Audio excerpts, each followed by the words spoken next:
We have a lot more control over the way we think and thereby feel than we might realise. We just have to practice it. It's very much a muscle.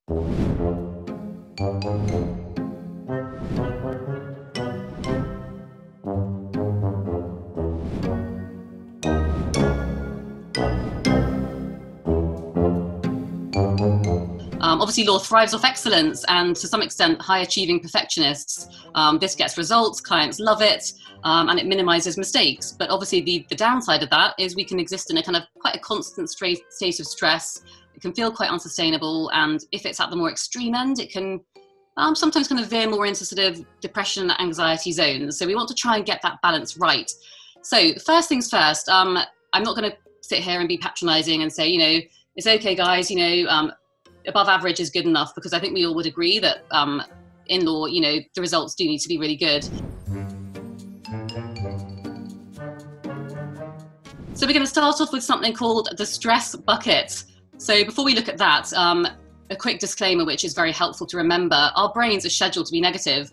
No one tells us this at school. And that goes right back to caveman days when we were on high alert for enemy attack and danger. So we're always sort of teetering on that kind of state of emergency, really. Let's assume that your stress bucket is quite small. That's what stress flows into. So your stress bucket might fill up a lot faster than mine if my stress bucket is bigger. Okay, so we all respond differently, and that's determined by 50% genetics. The good news is the other 50% are tools we can learn.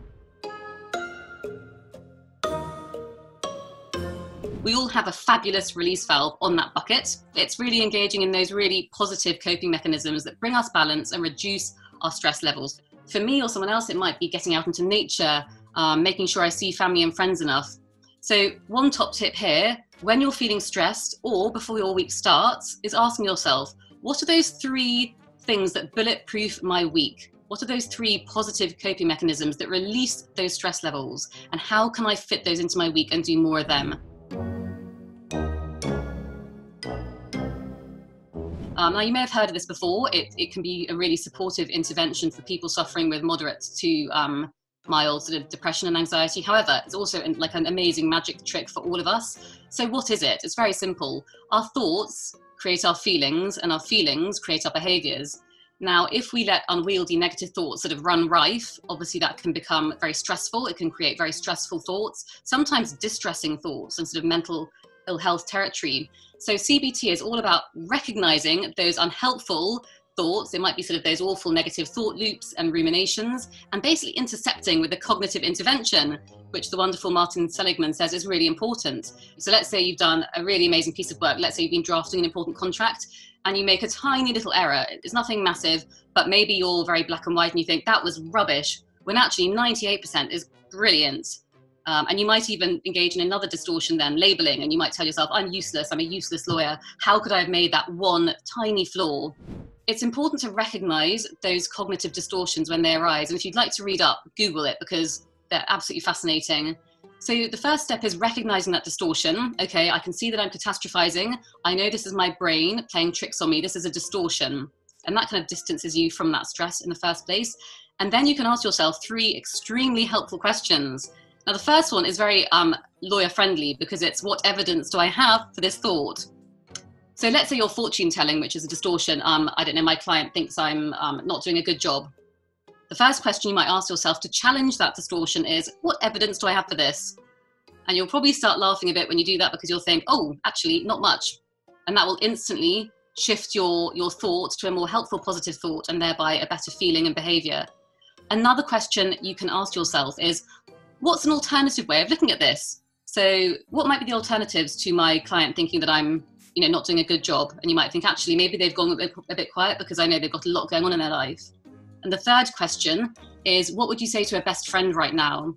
Which might sound a bit woo-woo and cheesy, but it's actually very, very helpful, because what it does is it helps us move to a more compassionate inner voice. So it might be that your best friend might say, you know what, you're human.